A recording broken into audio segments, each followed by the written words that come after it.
Today I've got an interesting gentleman whom we just caught up with him now, but he was introduced by MEC for Safety, Faith Mazibuko, as having played a major important role in making sure that the people of this event today got something that is sustaining them, to give them energy to last them the day. Let him introduce himself. Good afternoon, sir. Good afternoon, ma'am. How are you? We're very well. Thank you, and the viewers, good afternoon. So let's start from the very beginning. Let's tell the listeners and the viewers your name. My name is Titus Mpondo. I was born in Evaton in small farm. I grew up also in small farm. I'm currently residing at Vanderbilt Park. So, Ndata Titus, what do you do for a living? It seems like you're such a big man within this community. What do you do? I won't say I'm a big man as people interpret it, but I'm a worker, and I'm also ventured into a business. So I'm doing both. I'm working and I'm also ventured into a business. So it's a big step for you to actually realize that, you know what, people can't spend the whole day in a procession and come listen to speeches. They needed something to sustain them. What made you think of that? As I said, I grew up in this area. So I know how people suffered. I experienced this life. This life is me.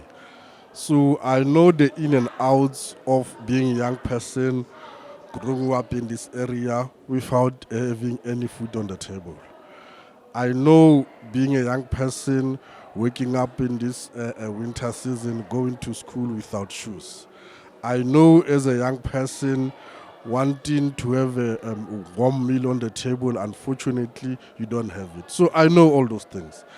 That's when it came to me to say it can't be me, that when I'm starting to enjoy a warm meal, knowing where I'm coming from, then I look on the other side. That's when I took that decision to say I'll be adopting 4 families, whom I'll be providing meals on monthly basis, up until I'm tired, or up until I don't know when, but it's a very, very long-term project. As long as I'm in the business, I'm adopting these families. Not only these families, I also adopted an NGO in Zone 10 for disabled children, which also I'm doing the same.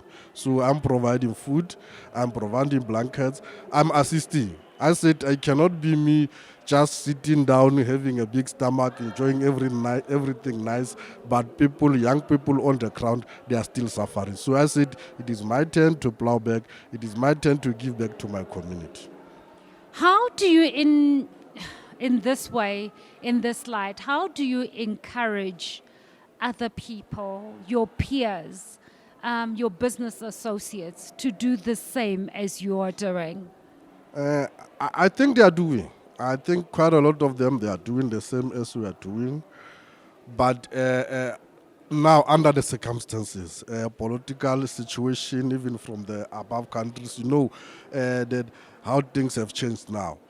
From the COVID up until now, businesses are trying to get their feet together. Others are still dead. So, but they are doing. I know businessmen of Val. There are a lot of them that I know that they are really, really doing their best what they can do, and they assist where it is necessary.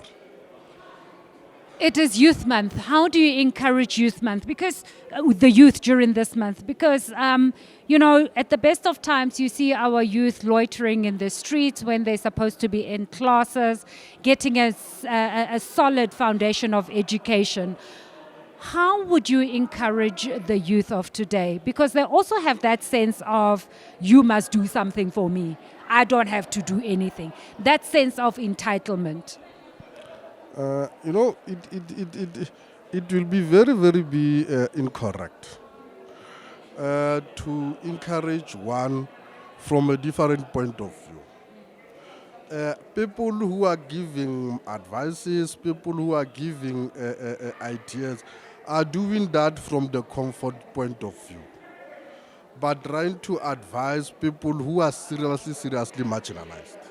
Therefore, the message won't reach correctly to those people because you are coming here 12 o'clock while it is hot. You tell young people, no, you must work hard, you must do this, you must do that. At the end of the day, when you leave here, they are still on that poverty line. So it is a problem. So for me, I won't tell them exactly what to do.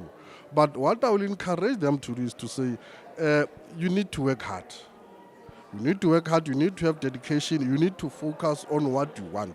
And you need to allow your dreams to be realized. Nobody must pursue you to understand or implement his or her own dreams.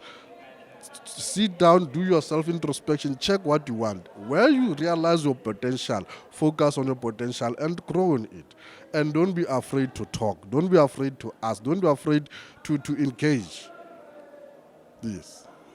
And that's how we wrap up our conversation for Project CB News. My name is Lindy Shabangu, and I am with Ntate Titus from Mafatane. Cheerio.